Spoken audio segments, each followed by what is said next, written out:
Hey, what up everybody? This is Stevie Breach coming to you tonight with a good old wrestling related video. We're going to shoot the shit for a while and we're just going to talk about, just basically one of the ongoing stories that's been around in WWE since January. It seems like it's the biggest elephant in the room. Everybody hears the chants, everybody, here's the talk every day. Some rumor somewhere along the way pops up. Ever since CM Punk walked out of WWE the night after WrestleMania, before Monday Night Raw, you can break down whatever story you've heard and say what it is. He walked out 15 minutes before Raw is the one story that I've heard the most, and he just sort of picked up his bags and said, I'm not gonna lose to Antonio Cesaro, and I'm just gonna go home and I'm gonna be Phil Brooks, and I'm gonna do what I'm gonna do from here on out. It seems like there's been 3 big dates for the WWE as far as, if CM Punk is going to come back. If you are a CM Punk fan, you've held on to the Chicago Monday Night Raw, which was held before Elimination Chamber, I believe. Then you had, WrestleMania 30 itself was the one day even Stone Cold Steve Austin was predicting was, going to be his comeback, either turning heel on Daniel Bryan or coming back and helping Daniel Bryan to make sure that Triple H and the Authority didn't, do what they've been doing forever. And then WWE Payback. I'd come out and I'd said, with the ongoing, feeling in WWE, with Vince McMahon, he's been reaching out to former wrestlers, trying to bring them back into the fold. One of the guys that we never thought was ever going to see the light of day in WWE again was the Ultimate Warrior. Ultimate Warrior and Vince McMahon were able to mend their fences. Ultimate Warrior was able to go into the Hall of Fame and sign an ambassador deal. And then the days after WrestleMania, after going on and accepting his part in the Hall of Fame and having his big huge ceremony and walking out on the stage at WrestleMania and going down and giving a promo on Monday Night Raw on live TV. After that, his life was taken away from him and he passed on. Now, Vince McMahon, he always gets all teared up. Even Triple H does these days in the interviews and on the they did Warrior Week on the WWE Network, and they had the Warrior documentary, which took on a whole different feel with his passing, and the documentary was put together in days, and I'm sure it was not even the same sort of feel that it was once going to have, where they also had, people doing interviews, talking about him, why they played his best of matches. Then they had, certain wrestlers there for a wrestling discussion sort of video feel on Friday night. But, Vince gets really emotional when he talks about the guys that helped build the WWF to the WWE and get them to the point of where it was. If he didn't have the Hogans and the Warriors and the big stars to really keep, that going, and even the guys like Shawn Michaels and Bret Hart, Diesel, Kevin Nash, the guys that were doing the nitty-gritty and doing all the dates like Scott Hall, Razor Ramon, during the down days of like the 93s and 94s, even those guys are the guys that kept the doors open on Titan Towers. Would he sort of, go out and sort of try and bring CM Punk back into the fold, even if it was just for one night, to make sure, okay, Punk, we know that, you're leaving, you might not ever want to come back. You've always said when you leave us, you're really gone. Would you want to come back and wrestle one more match in front of your home crowd and, really have a big send-off? And I thought that might have been a possibility. A lot of people think that he's coming back sooner than later. I'm thinking at this point, even with the piece that came out, I believe it was published in some sort of a Chicago newspaper or magazine by one of his friends, going as far to calling him a retired 7-time champion and saying that he has a certain level of fame that he's not able to go down to his mail slot without, walking up on people shoving candy into his door or take his trash out to the dumpster because fans are waiting for pictures and autographs and posting everything on the internet about what he's doing, trying to get pictures of him at the airport when he's picking up AJ or anything like that. But You know, all to me, those are things that, celebrities can bitch about, but that's something that comes around with celebrities. I mean, TMZ wasn't invented yesterday. Websites like the National Enquirer, magazines, Us, Globe, they go after, these big stars that are out there all the time, day in and day out, and every once in a while you have, a breakdown like Britney Spears or like, I guess you can say Miley Cyrus has today, but I mean, like, there's been so many stars that have been able to, deal with this and still live, regular lives. The story has been out there for a certain time. I mean, even if you go back to Money in the Bank 2011, the stories were out there. When Punk's contract was done, it was over. You can go back and you can watch the documentary. He wasn't going to be that guy, coming back like Roddy Piper or Ric Flair, doing the appearances whenever he could do it. He wasn't going to be going around and doing indie shows up and down and around the block. I think CM Punk honestly really is done. There's that funny meme picture thing, about, Vince McMahon comes out and announces the guest host of WrestleMania 45, and it's CM Punk, and it's the internet nerd on his computer. Like, I knew it was a work the whole time, even though we've had to wait for, years and years. But, it just sucks that, somebody could climb the ranks. I remember it was big news when CM Punk signed with WWE and was going into developmental. I had no clue who he was, but I still can remember the headlines and the stories that were written around him.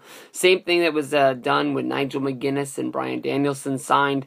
I didn't know who these guys were, but they came in with so much fanfare that was like, I need to know, who these guys are. It wouldn't be until I saw him on NXT that I reached out and I found, more footage of Bryan Danielson wrestling in ROH and really found out who he was. And I'm sure that's what a lot of wrestling fans do with a lot of guys, especially with YouTube and, a lot of, indie promotion, indie matches, being posted on there. You want to find out as much as you can about guys to find out, how much you really think they are going to move up in the future. I've told so many times about, becoming a fan of Jack Swagger. He just popped up on my screen one day on ECW, and I said, I like this guy's look. His voice might be a little off. I like the way he wrestles. It's been a while since we had a guy, with a real wrestling background. I bet this guy's going to go far. But I didn't know what he did in FCW, besides for looking up his his Wikipedia page, finding out that he was the first ever FCW champion, and he held the Florida heavyweight belt and all this stuff. I don't know, you have to do your homework and you have to go back there and you have to do your stuff. I know there are a lot of CM Punk fans out there that are bummed that he's not going to be there. We still hear the chants, but honestly, in my opinion, I think this ship has sailed. I think he is done. I think he is going to go off and try and find that second part of his life, that second part of his career. I know that he has all the money in the world, and everybody says that he drives a piece of shit car, and he has his, apartment that, isn't going to drive him broke for the rest of his life. And, Vince, in that last run with him coming back in SummerSlam 2011 to now, gave him a good deal of money, and he sold a lot of t-shirts, and, he saved that money. And, he didn't go off and do what the wrestlers of the 80s did, buying Cadillac after Cadillac and, probably having whores all over the place and renting the penthouse suites. I'm sure he was a guy that, if Vince wasn't paying for his hotel room in the night, was still a guy like Mick Foley, packing as many guys into a hotel room as possible in order to save that extra buck, knowing that somewhere down the road he was going to need that money and didn't want to be doing indie shows across the world. He is a talent that is going to be lost. He's not my best friend. He's not a guy that, I would get into a line for an autograph signing again. I did it once. I don't know if he just was having a bad day or didn't understand what I was saying to him, but I honestly thought in what I was telling him, I gave him an honest, real, I put him over. It was a pat on the back. Like, I thank you. At the time, 2011, I would have been 30, I guess, and I just was saying, I don't know a lot of people that watch wrestling. I have a few group of fans, and I heard an interview with you where you said you wanted to make wrestling cool again, like it was like during the the Monday Night Wars, where everybody was talking about wrestling, everybody was watching wrestling. It was the thing, and that means a lot to me, because I would love to talk about wrestling while I'm at work. I would love to talk about wrestling while I'm doing anything in the world. Like I have my group of friends, and I love that. I mean, I have the best friendship with my guys, and we talk about wrestling a lot, and we talk about random other stuff too. But our bond that really glues us and gets us together is wrestling. That's what built our group, and we talk about baseball, and we talk about football, and I don't know, girls, this, that, and the other, movies, like normal friends do. But I have to go to a certain place in order to do that. I don't have a friend at work that I can talk wrestling with, and if that really was what CM Punk was all about, that's what I'm about too, baby. I mean,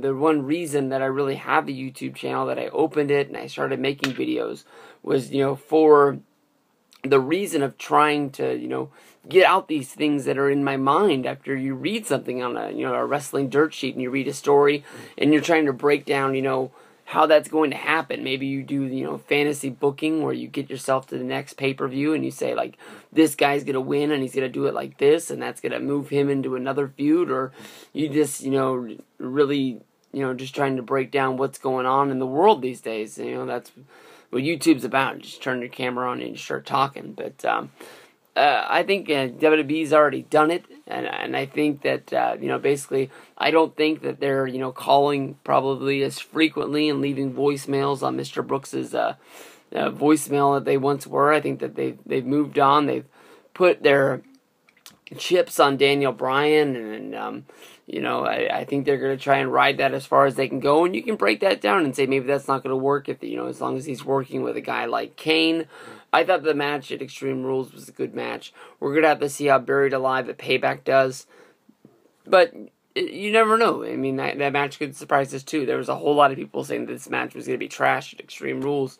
Where they go from here, if Batista is going to be leaving after Payback and he goes out there and they have to do Randy Orton, versus Daniel Bryan, because that's the only guy that they have, and they haven't made a true star main eventer anymore, and they burn out basically doing Randy Orton versus Daniel Bryan, because we've seen it 100 times in the last year, and it becomes the new John Cena versus Randy Orton. I don't know. Or if maybe John Cena, even though he is the babyface, going up against Daniel Bryan because he hasn't got a dream match since SummerSlam of last year. Or if Daniel Bryan is going to be the champion, moving into the spot of what the Ultimate Warrior was supposed to do at WrestleMania 6, and maybe John Cena is just the ultimate legend who doesn't need a belt to compete, and he just is that main attraction. People are still going to go because they want to see Cena, but Bryan is your champion, and so he still drives storylines around him. I'm not 100% sure. I think that it would probably be easier with CM Punk if he was there, because he is a big star and he is a big drawing point. But you got to remember, what CM Punk was doing leading up until WrestleMania. What was the breaking point of him, flipping out? I'm not really sure that he was really that concerned about what the WrestleMania payoff was going to be. I think it comes down a lot to, why was he, having 3-on-1 matches against the Shield? That's a pretty stupid a match, in my opinion. And you can debate if that was a good match or not. And, the tag team of him and Daniel Bryan versus the Wyatts, maybe that was alright, but it was a pretty stupid storyline to just keep him hostage at the time, without him moving up or down. And I thought he had a good run in the Rumble. Losing one match to Cesaro on Monday Night Raw wasn't going to be the death of anybody. Randy Orton went out there, and he did it. Of course, that he didn't get a chance to beat Cena, but Cena gave him a damn good match that made hey, Cesaro's a force to be reckoned with. I think that Cesaro is a guy that could move up. If he does become as big as a fan of, biggest star as CM Punk, it really would surprise me. But I do think that he is a guy that does have a bright future, and they really can, mold. But they're also trying to erase the mistakes that they made with this guy as he was U.S. champion and couldn't buy a win for a good 6 months there. So, I don't know. We'll see how this all pans out. What do you guys think about CM Punk? Are you guys still crossing your fingers, hoping that he's going to show up on TV? Or are you guys just really you know, you're putting your t-shirts in the closet and saying, you know, like, you know, it is what it is. They're collector's items now, and we're going to have to move on to the next big thing. You know, peace out.